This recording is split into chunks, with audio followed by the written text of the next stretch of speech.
visionary. Seeing cars, people, roads, and the world around me. Constantly aware of my surroundings in the dark, the rain. I am a learner. Giving robots the skills to perform human tasks and mastering the art of driving by watching others. I am a protector, watching out for your safety. Caution, just a moment. All clear. Even when others are not. Cross-traffic danger. All clear. I am a helper, giving you a hand when yours are full. Hello.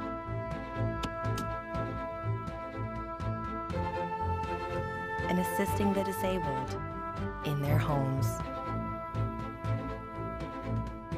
I am a navigator, planning a safer path and showing you the road I'm taking.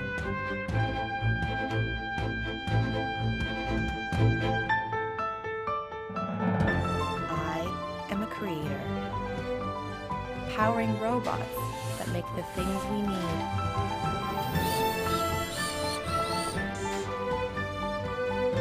And those that create original works of art in the style of the masters.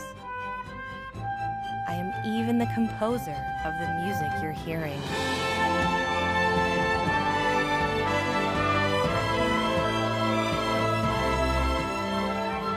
I am AI, brought to life by NVIDIA, deep learning, and brilliant minds everywhere.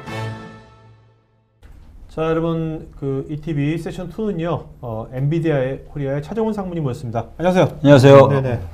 상무님 아까 오늘 처음 뵀지만 아까 12년간 계셨다고 그러셨는데, 네. 정말 엔비디아의 그 성장을 쫙 보신 것 같은데, 제가 궁금한 게, 네. 차정훈 검색해 보면 여러분 한번 검색해 보시면 굉장히 많이 나옵니다. 차정훈 검색해 보시면 굉장히 많이 나오는데, 부끄럽습니다. 거의 뭐 근데 명함을 보니까 명함은 영업으로 돼 있는데 거의 지금 엔비디아의 전도사처럼 지금 굉장히 많이 나와서 강연도 많이 하시고, 네, 뭐 엔비디아 영업 원래 그런 겁니까? 아니면 상무님이 특이하신 겁니까? 엔비디아 영업 원래 그렇습니다. 네, 엔비디아가 요청하는 사람은 네. 고객의 니즈, 그다음에 고객의 원하는 것뿐만 아니라 고객의 고객 마켓까지 네네. 이해를 해야 되고요. 기술을 에반젤리스트가 돼야 되고요. 네. 그래서 사실은 저희는 영업이 고객을 미팅하러 갈 때 엔지니어와 같이 안 갑니다. 아, 네. 혼자 가야 돼서 네네. 그렇게 일을 하기 거의 때문에 뭐 컨설턴트 같은. 네, 맞습니다. 유튜브 영상도 봤는데 굉장히 말씀하시는 것도 조리 있게 잘 하시고. 네. 감사합니다. 네네. 제가 2년쯤 전에 누군가가 저에게 엔비디아 주식을 사라 라고 조언을 해줬어요. 근데 그때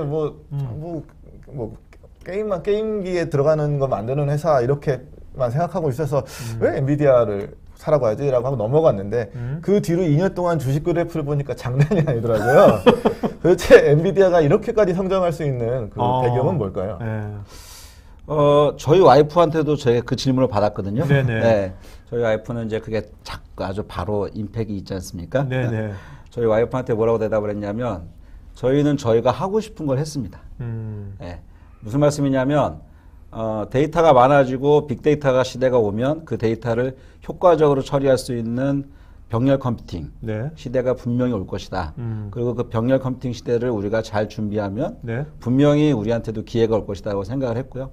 그거를 10여 년 전부터 이미 준비를 시작을 했고 그때 많은 그 투자자들이나 이런 분들이 저희들한테 그걸로 돈 언제 벌 거냐고 질문했어요. 네네. 네. 그렇게 돈 버는 게 아니다라고 그렇게 설명을 드렸었고요. 네. 마찬가지였습니다. 네. 근데 어떻습니까? 상무님 5년 전에, 5년 전에 지금의 엔비디아가 이렇게까지 커질 줄 5년 전에 예상하셨어요? 이렇게 좀 자율주행차 AI 뭐 이렇게 해가지고 좀 뭐 이런 시대가 이렇게 올 줄을 5년 전에 예상하셨어요? 어땠어요? 5년에 예상을 했다 그러면 좀 거짓말이고요. 네네네. 예, 기대는 좀 했습니다. 그런 예. 느낌이 좀 있었습니까? 네, 기대는 했었습니다. 어떤 징조가 보였습니까? 5년 전에. 일단은 첫 번째 AI가 그 새로운 전기를 맞았고요. 음. 예, 알렉스가 2012년 말이죠. 알렉스라는 친구가 만들어낸 알렉스 네트워크가 인지에 있어서 새로운 그 브레이크스루를 만들었기 때문에 네. 그게 가장 그 큰 터닝 포인트였고요. 그때부터 시작을 해서 많은 분들이 이제 AI 연구를 본격적으로 시작을 하셨고 그 AI 연구의 시작에 모든 기반이 엔비디아의 GPU가 기반이 됐기 때문에 네. 그때부터 약간 이런 이제 이거를 기대를 하기 시작했죠, 저희. 네. 상무님 제가 검색해 보니까 상무님 어록 중에 이런 말이 있더라고 기사는 GPU가 메인이다. CPU는 단지 도울뿐이다. 이렇게 하셨거든요. 일반적으로 상식적으로 CPU가 메인이고 GPU는 뭐 그냥 하나의 서플레스처럼 생각했는데 그 무슨 뜻입니까? GPU가 메인이란 말은? 저 사실은 뭐 인텔이 저희 경쟁사다 뭐 이런 걸 떠나서 네. 인텔 굉장히 좋은 회사입니다. 그리고 네네. 좋은 회사고 현대 모던 컴퓨팅 인더스트리를 발전시키기 위해서 정말 많은 기여를 하는 회사고요. 네. 사실 그 인텔이 많은 컴퓨터를 만들었기 때문에 우리가 사는 이 모든 세상의 데이터들이 디지털라이즈가 된 겁니다. 그런데 역설적으로 그렇게 디지털라이즈 된 데이터가 많아지다 보니까 그걸 빠르게 처리할 수 있는 굉장히 빠른 프로세서가 필요했던 거고요. 네. 그 프로세서가 사실은 GPU라고 선택이 된 거죠. 네. 자, 그 일반 그 시청자분들 위해서요. 네. GPU하고 CPU가 뭐가 차이가 있는 건지, 근본적인 개념의 차이가 뭔지, 네. 그리고 요새 왜 이런 AI 시대에 GPU가 이렇게 각광을 받고 있는지, 그거 좀 말씀해 주시겠습니까? 네. 쉽게 설명을 드리면 네. CPU는 센트럴 프로세서 유닛이라고 해서 주로 직렬 컴퓨팅, 우리가 시퀀셜하게 가는 것들. 그렇죠. 네네. 시퀀셜하게 가는 것들. 우리가 학교 다닐 때 직렬과 병렬을 배웠지 않습니까? 네네. 직렬은 전구가 밝은데 네. 오래 못 간다. 네네, 네, 그렇죠. 병렬은 어둡지만 오래 간다. 네네. 그래서 효율이 좋다. 네네. 이렇게 배웠잖아요. 네네. 그래서 CPU는 직렬 컴퓨팅을 하고 네. GPU는 병렬 컴퓨팅을 합니다. 병렬 컴퓨팅의 장점은 데이터를 한꺼번에 받아서 그거를 한꺼번에 처리한다는 장점이 네네. 있죠. 그래서 빅데이터 시대가 되니까 음. 너무나 많은 데이터를 직렬로 처리할 방법이 없어졌는 거예요. 데이터가 워낙 방대하다 보니까. 그렇죠. 그래서 그걸 병렬로 처리해야 하는 게 훨씬 더 효율적이다라는 결론이 그냥 사실은 원래 알려져 있는 법칙입니다. 그거는. 네네네. 네. 그래서 원래 알려져 있는 법칙인데 그거를 이제 컴퓨터 사이언스를 하시는 분들이 시도를 한 거고 네. 그런 토대를 저희가 10년 전부터 준비를 했던 거죠. 지금 CS 갔을 때 거의 모든 자동차 회사들이 뭐 자율주행차 같은 거를 하겠다고 하면서 엔비디아와 협력을 했다라는 발표가 거의 모든 자동차 회사들이 발표를 한 것 같아요. 그런 왜 자동차 회사들이 그 엔비디아 할까요? 일단 궁금한 게, 네. 선생님 질문하시는 그러면 혹시 자동차 회사 중에 완성차 업체 중에서 지금 현재 탑10 중에서 엔비디아랑 협력을 안 하는 회사 있습니까? 그게 궁금하네 갑자기. 그런 회사가. 뭐 아예 없다고 할 수는 없습니다. 그래요? 네. 네. 네, 거의 손꼽을 만한 거죠 지금. 네. 네. 네. 협력을 안 하는 회사는 거의 없다고 보시면 네, 되고요. 네. 네.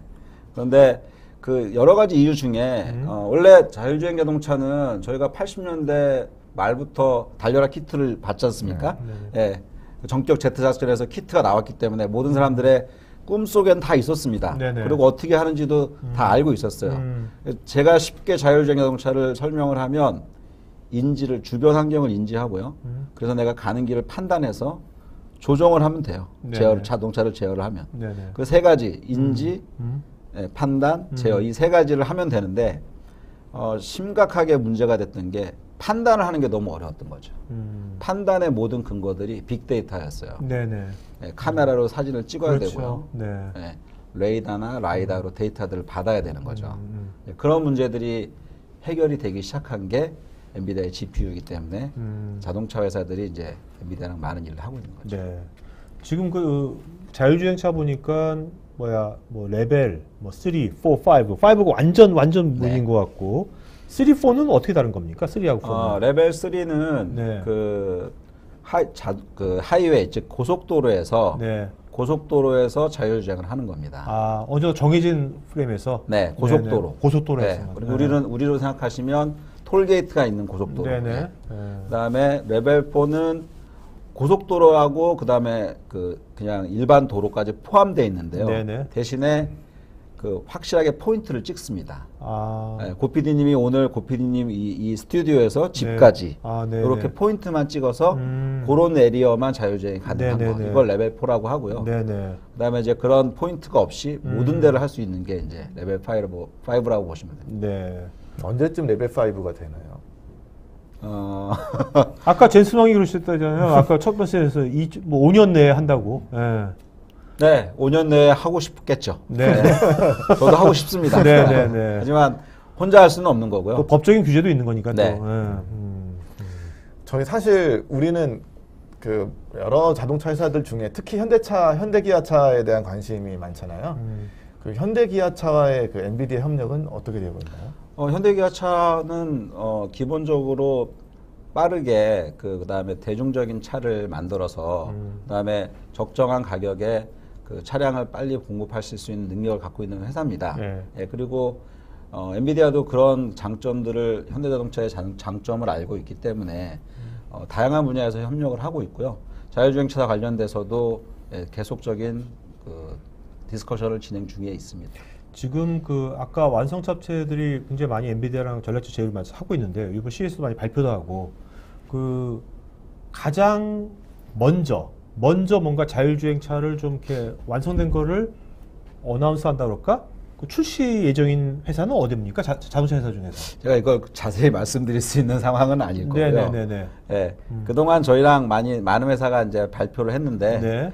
사실 아우디라는 회사가 저희랑 아우디. 자동차를 초창기에 사업을 시작할 때부터 네. 아주 가깝게 일을 했기 때문에 제 예상도 아우디가 네. 빠른 시간 안에 발표하지 않을까 싶습니다. 보니까 기사 보니까 올해 미 대륙 횡단을 할 거라고 자율주행차로. 네. 그런 기사를 봤는데. 네. 그거는 레벨 4인가요? 그러면? 레벨 4 정도 수준이라고 보셔야죠. 네네네. 네. 그 자율주행하는 그 차가 그게 아우디 차로 한 겁니까? 결정 안 됐습니까? 아닙니다. 그건? 그 차는 네. 그 차는 저희가 BB8이라고 부르고요. 네. 그 자동차는 포드에서 나오는 차고요. 포드 나온 거. 네. 링컨 MKG라는 자동차입니다. 네. 하지만 그 이유는 그 차를 선택한 이유는 특별히 그 차 포드가 저희랑 같이 긴밀하게 일해서도 있지만 네. 엄밀히 말씀드리면 차량을 제어할 수 있는 데이터베이스를 다 오픈을 했었어요. 그 포드, MKG 그 차량에 한해서. 네네네. 그래서 차량을 쉽게 제어할 수 있는 데이터베이스를 저희가 억세스를 할 수 있기 때문에 조향각이라든지 엑셀레이터라든지 아니면 각종 차량을 조종할 수 있는 데이터베이스를 저희가 가지고 실제로 제어하는 부분을 편하게 할 수 있는 장점이 있는 거죠. 네. 제가 운전을 해보면 비 오는 날에 저도 차선이 안 보여가지고 이거 어디로 가야 되나 이게 고민할 때가 많은데 그러면 그런 날에는 자율주행차는 어떻게 운전을 할까요? 그러니까 아까 제가 잠깐 말씀드렸던 것처럼 외부 환경을 인지하고 판단하고 조정을 하면 된다고 했을 때 그 인지의 문제점 중에 그런 날씨의 변화, 네네. 그다음에 어두운 환경 이런 것들 때문에 굉장히 문제가 많습니다. 네네. 특히나 비가 오는 경우, 카메라는 렌즈로 돼 있지 않습니까? 카메라 렌즈 앞에 빗방울이 맺혔어요. 네. 그러면 내가 그 카메라 렌즈 하나만 보고 인식을 해서 가고 있었는데 빗방울이 맺히면 내가 갑자기 먹통이 되겠죠. 그렇죠.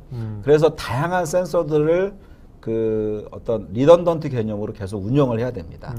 그래서 라이다라는 센서를 쓰는 거고, 그래서 레이다라는 센서를 쓰기도 하고요. 네네. 그래서 그런 다양한 센서들을 데이터를 한꺼번에 받아서 그걸 처리해야만 정확한 인지를 할 수 있는 상황이 되고요.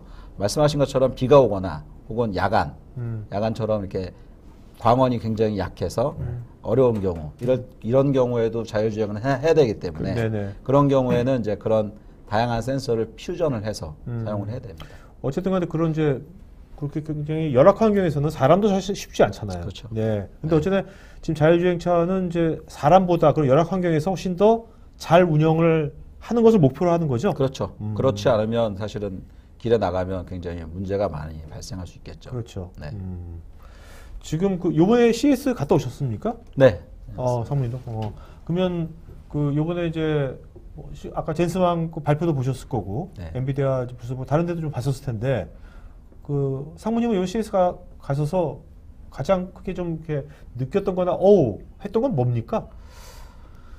꼭 엔비디아가 아니더라도 뭐. 저한테는 제가 느꼈던 거는 이제 그 기업의 합종 연행이 굉장히 치열하게 이루어지고 있다라는 것을 느꼈습니다. 네. 그래서 겉으로 드러나는 모습은 굉장히 어려운 그 많은 문제 새로운 제품들이 나오고 네. 이러고 있었지만 사실은 이 AI를 활용해서 서비스를 하거나 혹은 이런 자율주행 자동차를 만들어내거나 혹은 새로운 제품들을 만들어내는 과정들은 어떤 하나의 회사가 모든 것들을 할 수 있는 그런 환경들은 아닙니다. 네네. 엔터프라이즈 환경도 있어야 되고 또 데이터 센터, 슈퍼컴퓨터, 네네. 또 실제로 그 각종의 그 엣지단의 디바이스들이 네네. 있어야 되기 때문에 네. 이런 것들을 굉장히 긴밀하게 연결하는 그런 기업 간의 그 아주 콜라보 같은 콜라보레이션 이런 것들이 아주 치열하게 전개되는 네. 시간이라고 보시면 됩니다. 그러니까 뭐 콜라보레이션이 뭐 어떤 그 그냥 사람들 간에 우리 뭐 요새 뭐 이렇게 문화 만든다 뭐 그런 것이 아니라 실제 치열한 비즈니스의 경쟁에 콜라보레이션이 필수인 요소다. 구체적인 목표를 설정하고 네. 그 어떤 투자의 그 범위를 설정하고 그런 것들에 대해서 아주 치열하게 논의하는 그런 장이었다고 저는 봅니다. 네.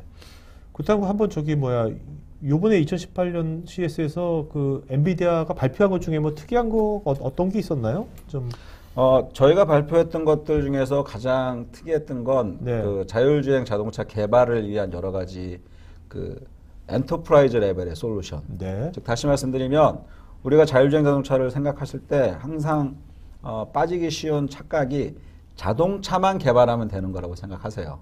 자동차만 잘 만들면 이게 자율주행 자동차가 될 거라고 생각하시는데 네. 엔비디아가 보는 관점은 데이터 센터, 슈퍼컴퓨터 레벨의 자동차의 지능을 계속 향상을 시키는 컨티뉴어스하게 향상을 시키는 데이터 센터의 플랫폼이 있어야 된다라고 저는 생각합니다. 네. 네, 그래서 그 플랫폼들을 저희가 이번에 많이 발표를 했죠. 데이터 센터 플랫폼이란 건 뭐 클라우드로 자동차를 하는 걸 말하는 겁니까? 네. 데이터를 통합을 받아가지고요? 네. 그래서 자동차가 운행하면 그 운행한 기록들이 데이터 센터로 들어갈 거고요. 그래서 데이터 센터에서 자동차의 인지, 판단을 위한 지능을 계속 향상시키기 위한 AI 트레이닝을 계속 강조하고 있을 거고요. 트레이닝이 된 데이터가 다시 모델이 차에 심어지면서 차의 지능이 향상되는 거죠. 네네네. 네. 그러니까 지능이 어떻게 보면 차의 지능이 차 안에만 있는 것이 아니라 네. 그 센터에 있는 거네요. 네, 맞습니다. 원천 지능은 저기에 있고 차는 계속 향상된 지능을 받아서 더 안전한 운행을 하는 겁니다. 요번에 CES에서 네. 벤츠가 그 엠벅스라는 그 인포테인먼트 시스템을 발표했는데 그게 보니까 딱 이 얘기가 나와요. 그 클라우드와 연결되는 동시에 그 내 컴퓨터 그 내부에서 엣지 컴퓨팅이라고 하죠. 엣지 컴퓨팅이 내부로 되어 있어서 날씨나 교통 이런 실시간 정보가 필요한 거는 클라우드에서 정보를 받아오고 그냥 음성 인식으로 명령을 내리는 거는 그냥 내부에서만 해결하고 이렇게 하이브리드로 움직이더라고요. 그럼 엔비디아는 그러면 지금 이제 저도 이제 사실 자율주행차의 엔비디아 뭐 솔루션하면 그 차에 들어가는 어떤 그런 좀 아주 고성능의 GPU 어떤 그런 이제 프로세서만 생각했는데 그게 아니라 그 데이터 센터용 하나의 뭐 어플라이언스처럼 그런 것도 지금 예정입니까? 나왔습니까? 그걸 만들고 있고요. 엔비디아의 모든 개발자들은 그걸 기반으로 일을 하고 있습니다. 그래서 그런 솔루션들을 저희 고객들에게 판매를 하거나 혹은 같이 협력을 해서 같이 개발을 하거나 이런 일들을 진행을 하고 있죠. 예정입니까? 나왔습니까? 하고 있습니다. 나왔습니까? 네. 그렇다면 지금 엔비디아에서 그런 이제 어떤 그 센터, 지금 굉장히 센터 그 실제 뭐 어떻게 보면 중앙 그 브레이드 센터를 직접 운영할 계획도 있으십니까? 글로벌하게 그런 것을? 사실 저희가 그걸 직접 운영할 필요는 없습니다. 예, 아마도 그거는 제가 보기엔 각 자동차 회사가 운영을 하실 겁니다. 네, 그건 그럴 수밖에 없는 여러 가지 이유가 있을 것 같고요. 네네. 네. 자, 그러면 여기 스테퍼님께서 통신사 역할은 어떻게 될까요? 통신사는 이제 이런 자율주행차 시장에 있어서 통신사는 어떤 주도적인 역할을 할 수 있을까요? 통신사도 분명히 역할이 있습니다. 네, 일단은 가장 중요한 게 데이터의 그 양이 너무 많아지기 때문에 주고받고 할 때의 레이턴시가 굉장히 중요할 거고요. 네네. 그 레이턴시를 빠르게 하기 위해서는 통신사가 전용망을 깔아줄 수도 있고요. 네네. 자율주행을 위한 전용망. 예, 그런 것들을 하실 수도 있고 그렇게 하게 되면 그러다 보면 당연히 그 이제 자동차와 이 데이터 센터가 주고받는 이 통신의 어떤 표준 규약, 네. 혹은 API 이런 것들이 굉장히 중요하게 될 거고 네. 그런 것들을 통신사가 분명히 리드하실 수 있는 환경이 될 겁니다. 그 지금 이제 어떻게 보면 이제 페가수스라는 것이 네. 그거는 이제 자동차 안에 들어가는 거죠. 네, 그렇습니다. 그다음에 그 데이터 센터에 들어가는 것은 그 브랜드 이름이 나와 있습니까? 뭐 DGX1도 뭐 DGX1, 이미 나와 네네. 있는 그 딥러닝 슈퍼컴퓨터고요. 네. 그다음에 그 위에 올라가는 여러 가지 시뮬레이션 툴들, 네. 리그레션 시뮬레이션 툴들, 그다음에 딥러닝을 위한 네네. 툴들 이런 네. 것들이 이제 계속 나오고 있죠. 자, 그 지금은 엔비디아가 지금 이 분야에서 그 이제 리딩 기업으로서 쭉 가고 있는데 뭐 경쟁 항상 치열한 거니까요.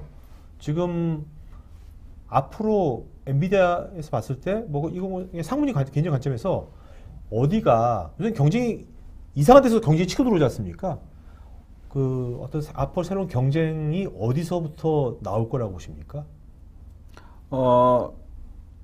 인텔 아니면 서버 아니면 그 구글 같은데 아니면 어떤 데서 이제 엔비디아의 경쟁 같은 게 나올까요? 크게 보면 두 군데서 나올 겁니다. 근데 하나는 자율주행 플랫폼을 만드는 소프트웨어 플랫폼을 만드는 회사가 나올 겁니다. 네. 그 회사가 뭐 구글이 될 수도 있고요, 네. 우버가 될 수도 있고요, 아. 바이두가 될 수도 있고요. 뭐 우리나라의 네이버도 그런 일들을 하고 계시니까 네. 그런 ICT 컴퍼니 기반의 솔루션들이 나오실 가능성이 있고요. 네. 두 번째가 이제 컴퓨팅 그 파워 측면에서는 인텔이 저희가 보기에는 유일한 경쟁자라고 봅니다. 아, 네. 네. 기본적으로 인텔은 그 컴퓨팅 인더스트리를 몇십 년 동안 끌고 왔었고요. 또 그런 컴퓨팅 파워를 향상시킬 수 있는 그 투자를 많이 해왔기 때문에 네네. 그게 이제 하나의 큰 그 포텐셜이 될 수 있기 때문에 그런 것들이 인텔이 이제 그런 하나의 경쟁자가 될 것 같고요. 네. 근데 이제 플랫폼 관점에서는 어떤 이제 플레이어가 윈을 할지는 앞으로 이제 많은 시간이 걸릴 수 그렇겠네요. 있겠죠. 클라우드 회사들은 어떤 거예요? 구글 같은 경우에 보면 자체적인 칩으로 서비스하잖아요. 그런 회사도 경쟁 관계가 되지 않을까요? 자율주행 자동차는 저희는 제가 보기에 제 개인적인 사견입니다만 클라우드에서 절대 프로세싱, 그러니까 로 데이터를 받고 클라우드로 보내서 거기서 프로세싱해서 결과를 받아서는 운전할 수가 없습니다. 네네. 네. 그렇기 때문에 그런 이제 클라우드 솔루션 자체는 계속 필요하겠지만 그것들을 리얼타임 그 주고 받으면서 주행을 할 수 있는 환경은 안 되기 때문에 네네. 클라우드 솔루션은 그런 측면에서 좀 한계가 있다고 봅니다. 지금 시청자분께서 질문하셨는데 저도 궁금했던 건데 이번에 인텔이 네. 아까 인텔이 이번에 보안 이슈 때문에 큰 곤혹을 치렀잖아요. 그 마침 또 CES 열릴 때 또 해가지고 네. 인텔 CEO가 굉장히 곤혹을 치렀는데 그 GPU는요. GPU는 그럼 이제 그런 보안 이슈에 그 유사한 보안 이슈 같은 그런 이슈는 없는 겁니까? 네, 뭐 아시는 것처럼 멜트다운이라든지 스펙타 같은 경우는 CPU 그러니까 인텔의 x86라든지 뭐 네. AMD CPU 혹은 ARM 리스크 계열의 CPU들이 갖고 있는 이슈들이고 멜트다운은 뭐 인텔 CPU 자체의 문제죠. 네네네. 네. 근데 이제 GPU는 그런 측면에서는 훨씬 더 강건하고요. 네, 그리고 사실 오퍼레이팅 시스템들이 막 다양한 것들이 돌고 있는 것들이 아니기 때문에 네네. GPU는 그런 측면에서는 보안 이슈 측면에서는 훨씬 더 안정한 솔루션이라고 네. 보시면 됩니다. 자, 근데 보안 이슈 안전적일지 모르겠지만 어쨌든 GPU 지금 뭐 페가수스라든지 만드시는 그런 것들이 실제로 이제 자동차 안에서 사람의 생명이 왔다 갔다 하는 자동차 안에서 실시간으로 뭔가 해야 되는 거지 않습니까? 그렇다면 그것이 이제 어떤 그런 이제 안정성 면에서 굉장히 중요한 이슈가 되는 건데 그런 것들은 지금 어느 정도까지 그것을 커버하시는 건지. 네. 고핀이 아주 좋은 네. 질적이시고요. 사실은 이런 분야에서 한국이 아직도 기회가 있다고 저는 생각합니다. 결국은 아무리 뛰어난 AI 알고리즘을 만들어낼 수 있는 리서처라든지 뭐 박사급 연구자들이라든지 이런 사람들은 뭐 이미 뭐 영국이나 미국이나 이런 데 많이 있지 않습니까? 네네.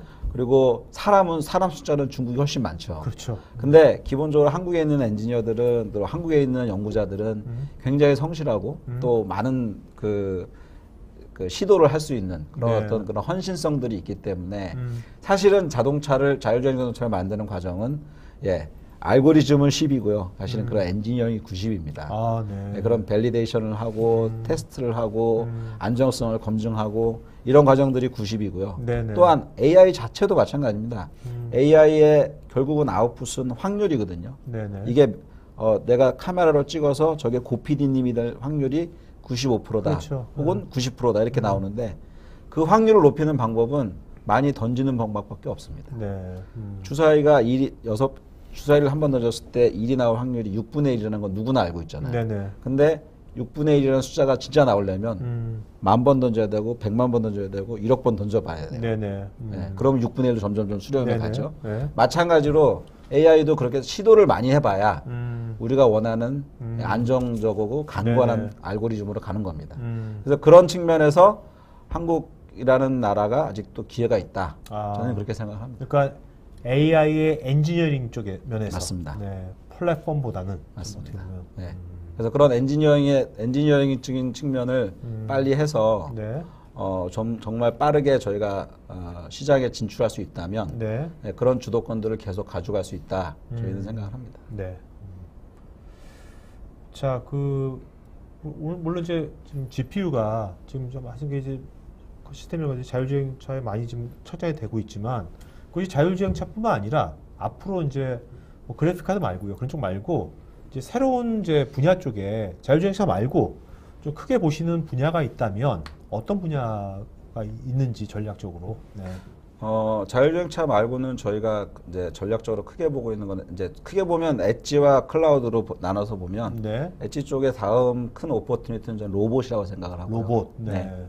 로봇도 마찬가지로 사람의 감각을 만들어내지 않습니까? 네. 청각, 시각 이런 것들을 만들어내야 되기 때문에 거기에도 마찬가지로 AI가 사용될 거고요. 네네. 그 다음에 이제 데이터 센터 쪽에서 보시면 사실은 슈퍼컴퓨터 레벨의 어플리케이션이나 혹은 그런 연산 능력이 점점점 데이터 센터로 같이 합쳐질 겁니다. 네.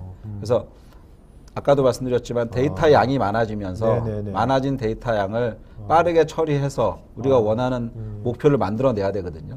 그러려면 지금처럼 스토리지나 아니면 어떤 그 스토리지를 위주로 하는 데이터 센터가 아니라 네네. 정말 빠른 컴퓨팅을 위주로 하는 데이터 센터가 로 바뀔 거고 네. 그렇게 되면 이제 슈퍼컴퓨터 레벨의 그 솔루션들이 점점 이쪽으로 네. 넘어올 거라고 생각을 합니다. 저도 이제 방송하면서 이제 데이터 센터 관련된 걸 많이 하는데요. 진짜 말씀 들어보니까 이제 앞으로 몇 년 후에는 진짜 데이터 센터가 단순하게 소프트웨어 디파인 데이터 센터가 아니라 그 데이터 센터의 그 본질 자체가 많이 좀 변하는 분석이랑 이런 쪽에 굉장히 뭐 파워풀하게 하는 그런 센터로 좀 진화도 될 수 있겠다는 생각이 드네요. 네, 말씀 들어보니까. 그러니까 저희는 그렇게 그 두 가지 축으로 큰 방향성을 보고 미래 솔루션들을 준비해 나가고 있습니다. 네. 자, 이규민님께서 AI 딥러닝을 위한 질문만 만들어야 하는 질문 전용 AI나 혹시 슈퍼컴 같은 게 있을까요? 뭐 물어보셨는데. 질문 전용이요. 네. 좋은 지적이신데 네. 아직까지는 AI는 답을 내주는 거기에 많이 포커스되어 있는 것 같습니다. 네네. 근데 지금 말씀하신 거 아주 좋은 네네. 지적이신 것 같아요. 그다음에 여기 최승규께서 아까 다른 분도 질문하셨지만 이제 아무리 이제 뭐 좋은 이제 뭐 엣지단의 좋은 컴퓨터, 좋은 뭐 파워 프로세서 그다음에 데이터 센터도 그런 거 있다고 하더라도 뭐 도로 어떤 규제법이라든지 법이라든지 규제라든지 이런 것들 때문에 그럼 도로를 다 바꿔야 되는 거 아니야? 뭐 여러 가지가 있는데 그런 것도 어떻게 생각하십니까? 좋은 지적이신데요. 네. 맞습니다. 그건 고민해야 될 문제입니다. 네네. 네, 그리고 실제로 그런 일도 있습니다. 예를 들면 우리가 이제 도로교통 표지판도 네. 지금은 대부분 운전자, 사람이 잘 인식할 수 있는 색깔이나 이런 구조로 돼 있잖아요. 네네네. 근데 앞으로 자율주행차가 많아지면 머신이 잘 인지할 수 있는 색깔과 그런 타입으로 바뀌어야 됩니다. 네네. 그래서 한동안은 그게 막 혼용이 될 거고요. 그래서 그런 부분들이 그런 것들을 사실은 국가적인 그 정책이나 전략적인 측면에서 그런 인프라스트럭처를 잘 만들어주는 것도 전 세계의 그 자율주행차를 실제로 시장에 양산하려고 하는 회사들이 좋은 타겟이 되겠죠. 중요한 포인트네요. 네. 진짜 우리나라가 이렇게 싱가포르 따라 뭔가 말만 공항 허브만 만들지 말고 지금 말씀하신 이 도로나 이런 것들이 아까 스마트 시티도 투상체 스마트 시티 말고 지금 말씀하신 그런 이제 자율주행차를 위한 어떤 그 도로 같은 걸 좀 선도적으로 우리나라 좀 이렇게 좀 한다면 굉장히 좋은 네. 어떤 그런 거가 되겠네요. 네. 우리나라가 기회가 그런 준비를 하고 있는 뭐 정부 부처나 이런 데가 있나요? 없을 것 같은데요. 저는. 저는 이제 외국 회사라 정부 부처랑 이런 그 자세한 디스커션 하기는 좀 그런데 분명히 생각하고 계신 분들은 있습니다. 아까 그 임정호 센터장님이 그 4차 산업위원회인가 거기 위원이시니까 요 방송 요거 녹화한 것도 보여드려가지고 그 좀 안건으로 굉장히 좋은 어쩌면 단순히 도로 규제 완화를 할 게 아니라 좀 선도적으로 이걸 좀 우리가 그런 도로 인프라를 좀 그렇게 먼저 앞서 나간다면 ADS를 먼저 깔았듯이 우리 옛날에 그죠? 맞습니다. 그러면 또 CDM의 망을 처음 깔았듯이 기회가 있을 수가 있겠네요. 맞습니다. 자, 20분 후딱 갔습니다. 네네. 사모님, 마지막으로 좀 이렇게 올해 그러면 한국에서 올해 이제 가장 이제 사모님께서 엔비디아 코리아에서 가장 이제 올해 가장 크게 목표로 하는 건 어떤 겁니까? 네. 저희의 가장 큰 목표는 아까 잠깐 말씀드렸지만 지금은 이제 엔지니어링을 할 때입니다. 네. 예. 누구나 상상하고 생각하고 이렇게 할 것이다가 아니라 실제적인 문제들을 풀어야 되는 시간이고요. 네. 그런 엔지니어링에 이제는 투자를 해야 되는 시점이고 네. 그 엔지니어링을 하기 위해서 내가 어떤 투자를 해야 되는지 명확하게 판단하는 시간이 올해의 시간이라고 보시면 될 것 같습니다. 그래서 분명히 이제 저희 엔비디아는 그래서 그런 엔지니어링 판단을 위해서 엔지니어링적인 투자의 판단을 위해서 그런 도움을 많이 드릴 거고요. 네, 그래서 그런 고객들과의 그런 프로젝트를 세팅하는데 가장 많은 우선순위를 두도록 하겠습니다. 네, 알겠습니다. 자, 여러분 지금 저희가 또 설문조사하고 있으니까요. 설문에 좀 저희가 이제 오늘 첫 방송이거든요. 그러니까 이제 앞으로 이제 이것이 우리가 이 TV가 어떤 식으로 진행하면 좋을 건지 이제 그런 것들 좀 말씀해 주시면 좋을 것 같고요.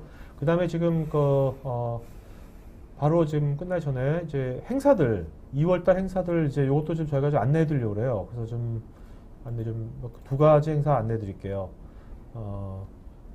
저희가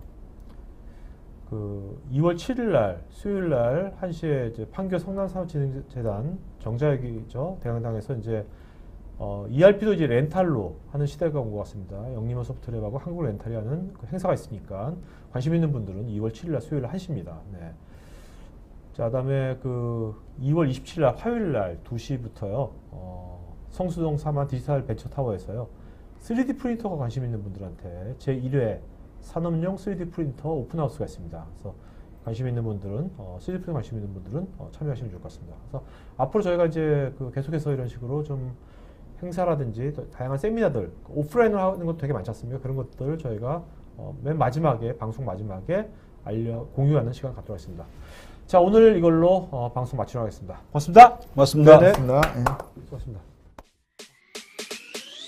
Move back to the future. I don't got time to hear about the criticism. Rap serial killer looking for another victim. Come and get your issue. Me on rolling with the 9-5 slashing at you motherfuckers like I can carry you. Beat kicks, probably hit it with a remix. Uncut, we rock this slow, we rock. G-shit, we the mafia 3-6. Gun tuck, keep going, even when the beast.